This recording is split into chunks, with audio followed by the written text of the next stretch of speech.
আগরতলার মধ্য প্রতাপগড় এলাকায় মাদক পাচার বিরোধী অভিযানে বড়সড় সাফল্য পেল এডি নগর থানার পুলিশ। গোপন সূত্রে খবর পেয়ে মধ্য প্রতাপগড়ের জগন্নাথ বাড়ি রোড এলাকায় ওত পেতে ছিল পুলিশের একটি দল। সেখানে 2 জন পুরুষ এবং 1 জন মহিলার গতিবিধি সন্দেহজনক মনে হওয়ায় স্থানীয়দের সহায়তায় পুলিশ তাদের আটক করে।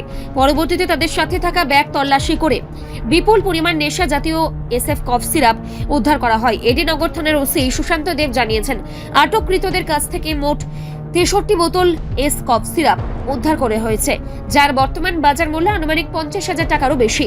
ধৃতদের পরিচয় জানিয়ে তিনি বলেন, এদের মধ্যে একজন স্থানীয় সুভাষনগরের বাসিন্দা নারায়ণ বর্মন, বাকি 2 জন বিহারের খাগারিয়া জেলার বাসিন্দা জিতেন্দ্র কুমার এবং শ্রীমতী নন্দিনী দেবী। ওসি আরও জানান যে পাচারকারীরা ওই মাদকগুলো বিক্রির উদ্দেশ্যে ওই এলাকায় এসেছিল কিনা তা জানতে পুলিশের রিমান্ডের আবেদন জানানো হয়েছে। আজই তাদের আদালতে সোপর্দ করা হয় এবং রিমান্ডে নেওয়ার পর এই চক্রের সাথে আরও কারা জড়িত রয়েছে তা বিস্তারিত জানা যাবে। পুলিশের এই ঝুঁটিকাজ অভিযানে এলাকায় চাঞ্চল্য ছড়িয়েছে। গতকালকে আমাদের থানার সাব ইন্সপেক্টর শানুদেব বর্মা এবং অন্যান্য স্টাফ সহ মোবাইল ডিউটিতে ছিল সন্ধ্যার সময় মধ্য প্রতাপগড় জগন্নাথ বাড়ি রোড এলাকাতে অবজার্ভ করে 2 জন পুরুষ 1 জন মহিলা সন্দেহজনকভাবে মুভমেন্ট করছে। ওই সময় তাদেরকে ওই এলাকাবাসীর সহায়তায় আটক করার পরে তাদের ওই একটা ব্যাগ ছিল, ব্যাগ চেক করার পরে দেখা যায় ওদের ব্যাগের ভিতরে contraband item escape cough syrup আছে। পরবর্তীতে এক্সিকিউটিভ ম্যাজিস্ট্রেট এবং অন্যান্য ফর্মালিটি মেনটেন করে তাদের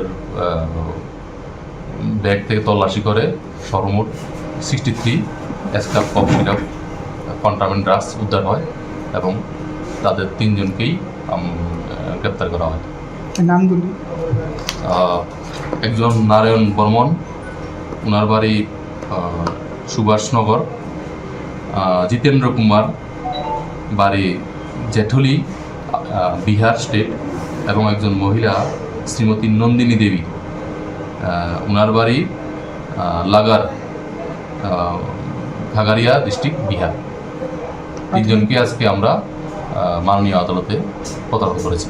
প্রাথমিকভাবে কি জানা গেছে? প্রাথমিকভাবে জানা গেছে ওনারা এগুলি নিজেদের ওদের সঙ্গে লিঙ্ক আছে, তো সেই হিসেবে এনেছে। পরবর্তীতে আমরা আজকে পুলিশ রিমান্ড চেয়ে মাননীয় আদালত পাঠিয়েছি। রিমান্ড শেষে জানা যাবে তারা কি এগুলি বাজারে করতো নাকি এগুলি বেচার জন্য এনেছে কিনা এগুলি দেখছি। এই ব্যাপারটাই আমরা পুলিশ রিমান্ড চেয়েছি। পুলিশ রিমান্ড আসলে জিজ্ঞাসাবাদ করলে উত্তরটা আসবে। বাজার মূল্য কত রয়েছে? আনুমানিক বাজার মূল্য, কালো বাজার মূল্য হয়তো বা 50,000 টাকা।